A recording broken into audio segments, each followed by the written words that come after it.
Au large de l'écueil de Hector Bernier. Une agréable découverte de cet auteur très peu connu. Il nous permet de voir notre passé de Canadien français, incluant la religion trop présente.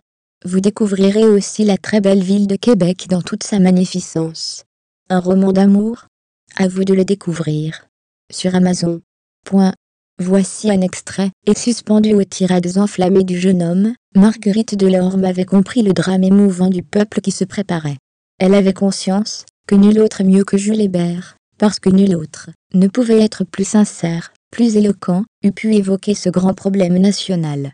Elle admirait, en lui, le jugement lumineux, la saine intelligence, la culture large, l'ambition pure, l'enthousiasme viril, l'accent énergique, le visage fort, la stature vigoureuse. Dans son cerveau, elle ne découvrait rien d'avili, de maladif, de morbide.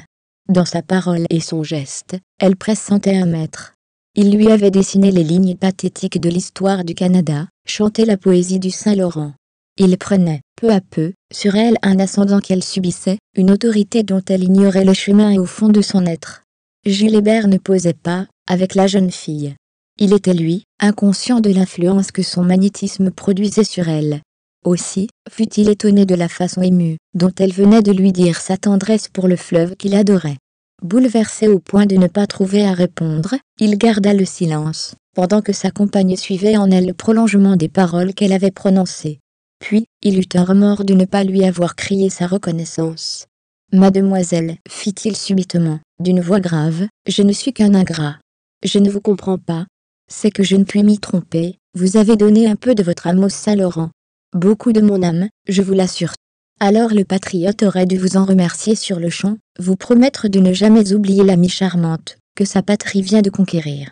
Félicitez-en votre patrie, monsieur, fit-elle, un peu moqueuse. Vous avez tort de railler, lui reprocha-t-il. Ma patrie n'aura jamais assez d'amis sincères, vous le savez. L'admiration étrangère stimule un peuple en voie de se former, un bon mot de vous, là-bas, peut finir par produire des miracles. J'inventerai des occasions de le dire, ce bon mot. Merci, à l'avance, pour chacune d'elles, reprit-il. Mais permettez-moi de badiner à mon tour. Aimer, c'est posséder, paraît-il. S'il contient tous les flots du Saint-Laurent, votre cœur est immense. On n'a jamais le cœur assez grand pour l'emplir de belles choses, le mien est un écrin où, déjà sont réunis les joyaux les plus précieux, et plus il en reçoit, plus il en veut avoir.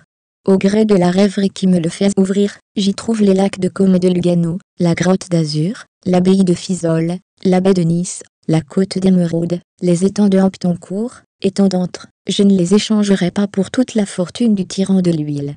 Jusqu'ici, je les y avais placés de moi-même, sans le secours d'un artiste qui m'en expliquât la beauté, je viens d'y joindre un diamant de la plus belle eau, le fleuve canadien. Vous m'en avez enseigné la grandeur. Je remercie le hasard d'avoir mis sur ma route un tel professeur. Et moi, la Providence, une telle élève, murmura-t-il. Sur Amazon. Tous nos e-books. Nos vidéos. Visitez-nous aussi sur ecololuca.com.